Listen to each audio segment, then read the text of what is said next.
அடுத்தது கேரட்,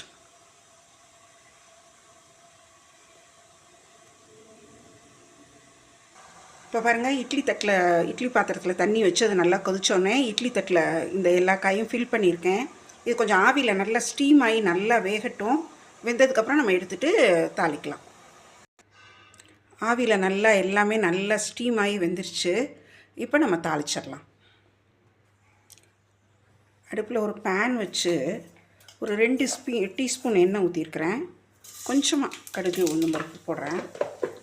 இது வெடிக்கட்டும். இது வெடித்தோடனே இந்த மிளகு பொடியும் சீரக பொடியும் வச்சுருக்கிறேன். இதையும் அதில் போட்டுருவேன்.